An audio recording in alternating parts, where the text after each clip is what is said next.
What's up, everybody? Welcome back to the channel. This is the Herd Summer Racing League. My good friend Ollie Moore, a friend of mine from across the pond. He's a big time YouTuber. You probably already know him, follow him.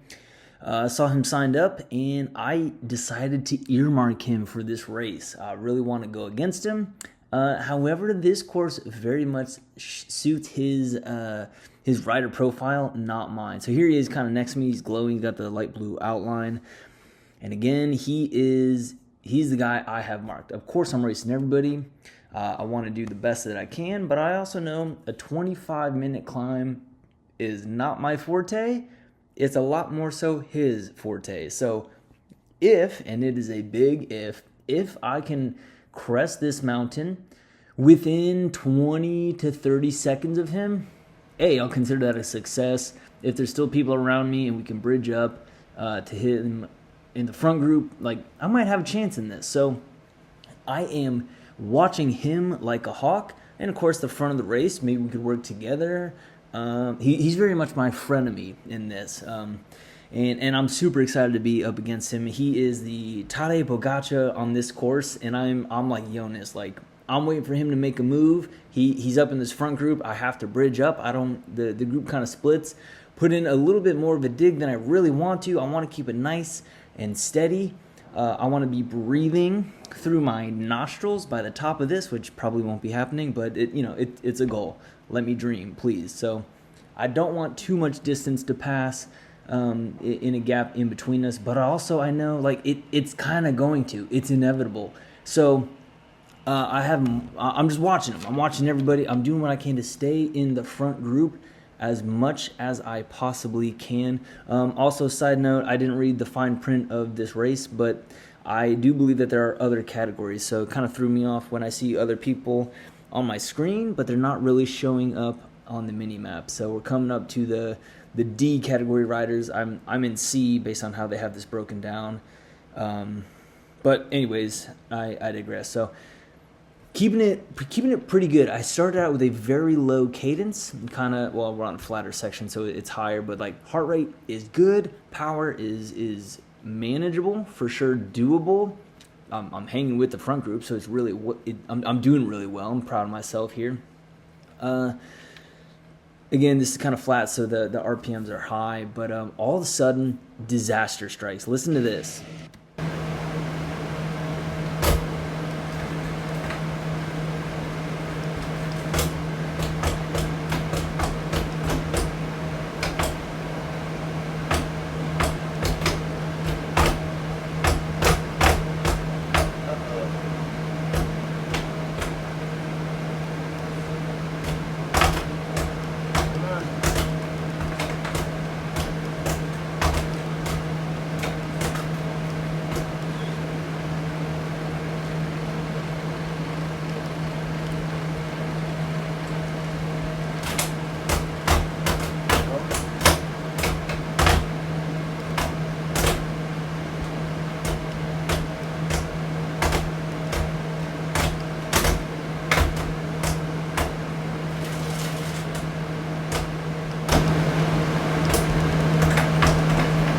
I would love to say I got it sorted out, but I didn't. I got this guy, Jackson, saying, "Come on, Barfell, I got this mechanical issue." I look up, I have lost 20 seconds on the group, on the front group, on Ollie. Like, I feel like I thought I was going to lose up to 30 seconds just because I suck at riding on mountains. Nope, not the case. Had a mechanical.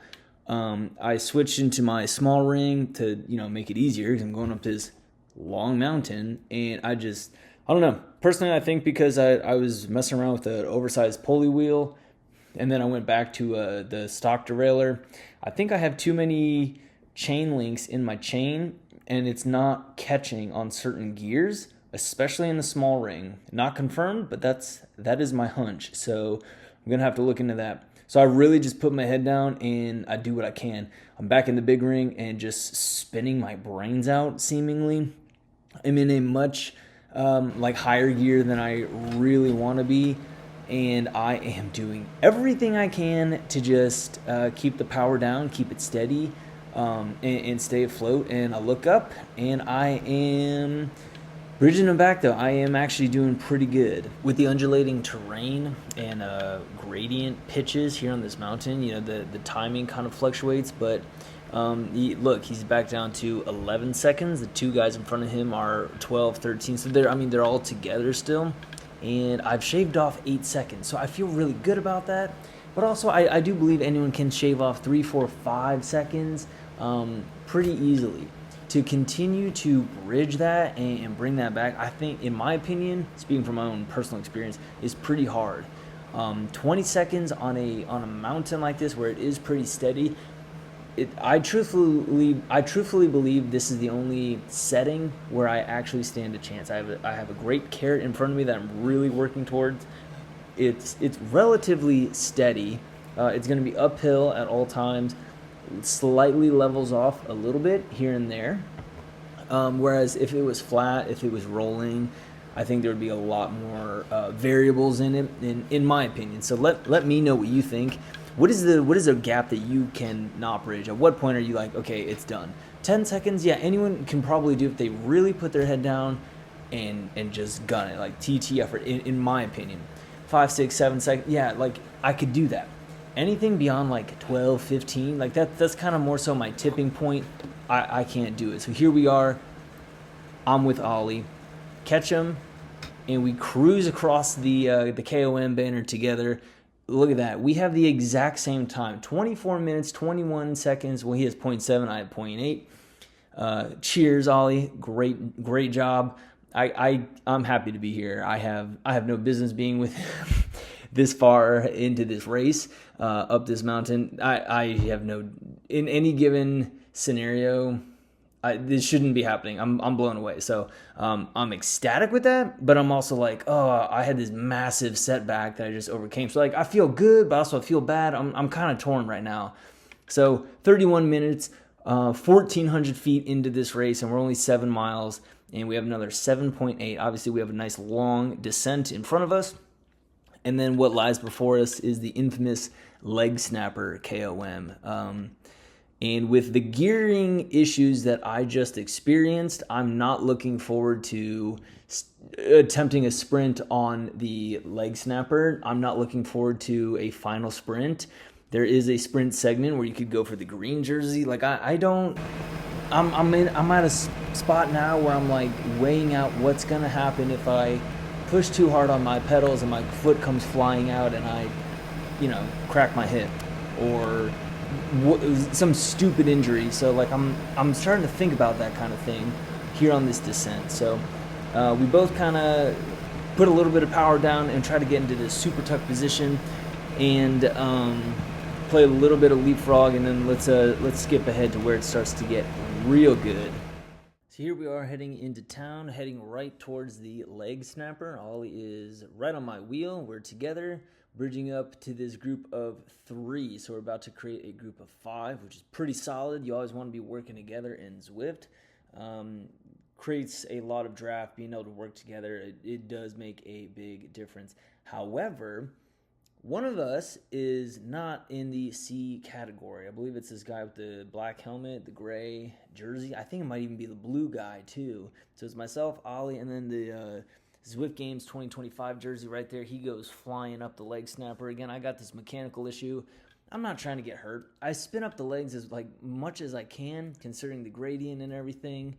And I'm doing, 5+ watts per kilo. That's great and all. I'd rather be doing 7.5, 8. So just over a minute, get over the leg snapper.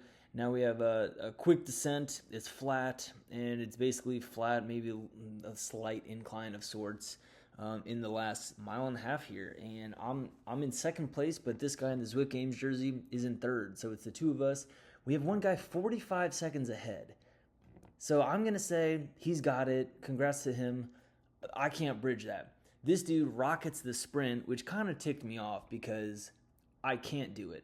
I couldn't even contest him. Sure, I could spin up my legs as much as I could, but with my gear, again, I'm not trying to risk injury because that's foolishness completely. So now I'm doing some mental math. We have less than a mile. How can I catch this guy? How can I secure second place? The gap behind me is solid. I mean, he's not coming back from that. And I just ride this guy's wheel again. He's not in our category, so the Zwift Games jersey, the AS, he's right behind me. How can I do a final move where I put him under, secure myself second place, and with 900 feet, I just go for it. Again, spinning up as much as I possibly can, and I got it. Secured second place in the bag, 47 minutes. Oh, dude, that was a doozy of a race, man. Very hard, very challenging. Had a literal uphill battle, mechanical. I'll take it. I'll take it. Also, humble brag, I did beat Ollie. That's worth celebrating right there. So, guys, thank you so very much for watching. Give me a word of encouragement down below, and I will see you in the next one.